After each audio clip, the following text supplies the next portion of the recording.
Hi అండి, welcome to Sandhya kitchen. ఇవాళ వచ్చేసి పెసరపప్పుతో పప్పు అయితే చేస్తున్నాను. ఈ కప్పుతో అరకప్పు దాకా పెసర్లు తీసుకొని సిమ్లో పెట్టి నిదానంగా వేయించుకోవాలి. ఇలా వేయించుకున్న తర్వాత కుక్కర్లో వేసుకొని కడిగేసుకొని ఒక 5 విజిల్స్ వచ్చేలాగా ఉడికించుకున్న తర్వాత మూత తీసేసి 2 టమాటోలు, ఒక 6-7 చిన్నపాయ రబ్బరు, ఒక పావు ఇంచు అల్లం, 4 పచ్చిమిర్చి, కొద్దిగా పసుపు, ఎండుమిర్చి మిక్సీ పట్టింది ఒక అర స్పూను వేసుకొని, ఒక చిన్న సైజు నిమ్మకాయ చింతపండు నానబెట్టుకొని నీళ్ళతో సహా వేసుకొని మళ్ళీ ఒక 5 విజిల్స్ వచ్చేలాగా మెత్తగా ఉడికిచ్చేసుకోవాలి పప్పు అనేది.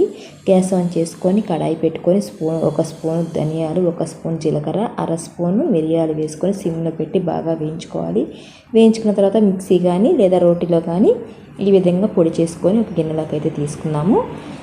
పప్పు ఉడికిన తర్వాత ఇందులోకి రుచికి తగ్గట్టు సాల్ట్ వేసుకొని మెత్తగా కాకుండా కొంచెం బరకగా మెతుక్కోవాలి. కొంచెం నీళ్లు వేసుకొని, నీళ్ళు ఎక్కువగా కాదు ఈ విధంగా వేసుకోవాలి. నీళ్లు వేసుకొని ఇప్పుడు గ్యాస్ ఆన్ చేసుకొని కడాయి పెట్టుకొని కొద్దిగా ఆయిల్ వేసుకోవాలి. ఆయిల్ వేడైన తర్వాత 2 ఎండుమిర్చి, 2 లేదా 3 పెద్ద సైజు ఉల్లిపాయ తీసుకొని, 2 రెమ్మల కరివేపాకు, ధనియాల పొడి ఉన్నాయి కదా దంచుకున్నవి, ఇవి వేసుకొని కొంచెం ఇంగువ వేసుకొని వేయించుకున్న తర్వాత పప్పుని ఇందులోకి వేసుకొని కొద్దిగా ఉడికిచ్చేసుకున్నామంటే పెసరపప్పుతో కమ్మగా ఉండే పెసరపప్పు అయితే బాగుంటుందండి. ట్రై చేసి చూడండి. నచ్చితే లైక్ చేసి సబ్స్క్రైబ్ చేయండి.